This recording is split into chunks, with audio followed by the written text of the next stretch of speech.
갖고 활동을 하게 되는데, 그러다 보니까 각 지역의 유력자들, 흔히 호족이라고 불리워지는 사람들과 직접 연결을 맺게 됩니다.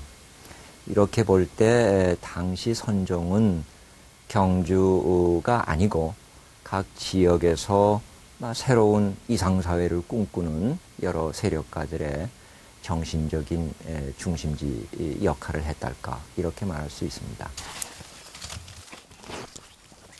무설설 무법법의 깨달음을 얻은 도선은 15년간의 운수행각에 들어간다. 운수행각이란 참선으로 깨달음을 얻은 선승들이 전국 산천을 순례하면서 또 다른 깨달음을 얻는 방법이었다. 도선은 이 과정에서 신라말 혼란스러운 사회 현실과 민심을 직접 보고 느끼는 계기가 됐다. 37살 되던 해, 운수행각을 마친 도선은 옥룡사를 중창하고 이곳에 35년간 머물면서 인근 광양과 구례에 4개의 절을 창건한다. 바로 독자적인 옥룡산문의 출발이었다.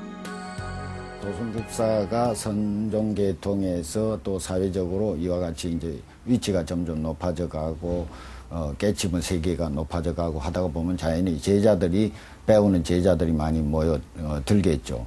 그 제자들을 가르치는 하나의 장소, 그러니까 오늘로 말하자면 어떤 연구소라 할지 또는 그 학교라 할지 이런 역할을 할 곳이 필요했던 겁니다. 그래서 그 좋은 곳에다 이제 틀을 잡아서 자기 나름대로, 과거에는 스승의 그 그늘 속에서 아직 못 벗어났다면은 옥룡산문을 이제 개창을 해서 그거를 중심을 해서 자기의 철학, 자기의 세계, 이것을 이제 비로소 펼쳐나가는 그와 같은 시작이었다, 이렇게 볼 수 있는 거죠. 신라말 개혁 사상의 중심이었던 선종불교. 도선은 그 맥을 잇고 있었다. 도선은 참선으로 불법을 깨달은 선승이었습니다.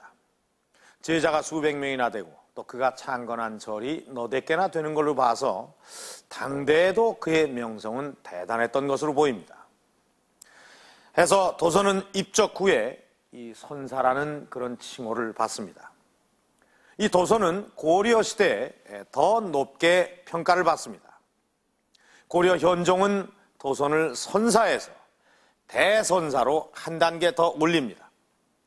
또 숙종은 왕사, 또 인종은 국사로 추중을 합니다. 이 국사는 이 국가에서 승려에게 주는 최고의 명예였습니다. 이 신라의 이 승려를 고려시대 국사로 추중한 경우는 원효, 의상, 도선, 이렇게 세 사람뿐이었습니다. 이렇게 도선은 사후에 원효나 의상과 함께 어깨를 나란히 하는 최고의 고승으로 추앙을 받았던 것입니다. 자, 이 도선은 왜 이 고려시대 사람들로부터 이렇게 최고의 고승으로 추앙을 받았던 것일까요? 그 이유는 도선이 왕건에게 직접 주었다는 비기 때문일 것입니다. 과연 도선이 썼다는 이 비기는 실제로 존재했던 것일까요? 서점의 역학 관련 코너. 현재 시중에 유통되는 풍수 관련 서적은 수십 종. 그중엔 도선이 직접 썼다고 하는 책도 있다.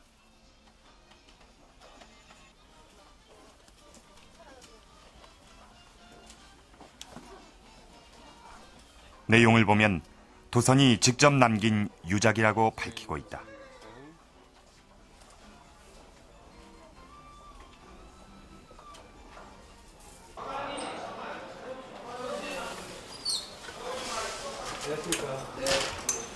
도선 관련 책을 낸 한 저자를 찾았다. 도선 풍수학회를 이끌고 있는 그는 선대부터 내려오는 필사본을 내놓았다. 이게 무간편. 무간편. 네. 이게 도선국사가 쓴 글인데 필사로 전해 내려온 거예요. 도선국사 친필은 아니고. 필사로. 네, 도선 친필은 아니지만 이 책은 집안의 가보로 내려오고 있다. 이게 어떻게 집안에 있던 겁니까? 네, 저 조상 대대에 내려오던 거니까 몇 백년 단지 나도 잘 몰라요. 이 책을 처음 발견한 사람은 오대산 상원암 비남자에서 천장을 수리하다 우연히 발견했다고 전한다. 지금으로부터 500여 년 전의 일이다. 최초 발견자는 책 내용이 소중해서 필사해 세상에 알린다고 책 말미에 밝히고 있다.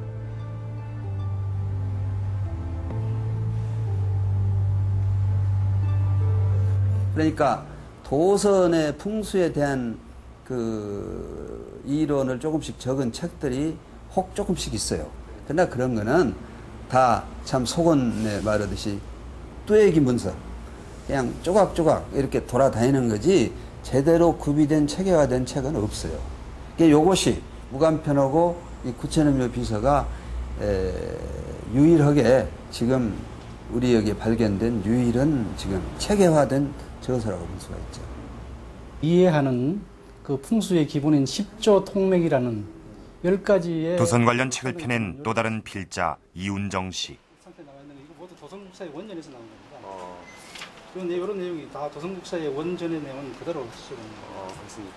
그는 스승으로부터 이 책의 내용을 전수받았다고 했다. 제가 현묘경을 구한 거는 우리 스승님이 그 당시에 그 70이었어요. 돌아가실 무렵에 저한테 이거 내 평생을 공부하던 유작인데 너를 주노라 이러면서 현묘경에다가 그 다음에 10조 통맥, 그 다음에 이제 그 옥룡자 유산록이라든가 뭐 이런 관계된 책하고 그 다음에 범위수 비결에 이어지는 그 적용하는 그 스승님 나름대로 번역하는 책이 있었어요.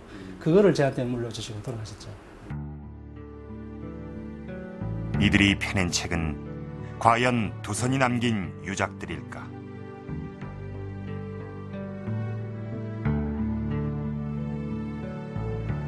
그러나 현재 학계에서 공식적으로 인정된 도선의 유작은 없다.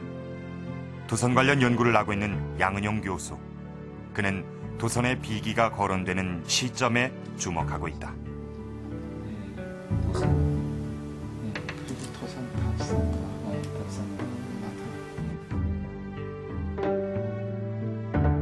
고려사에는 도선이 썼다는 책 이름이 곳곳에 기록돼 있다.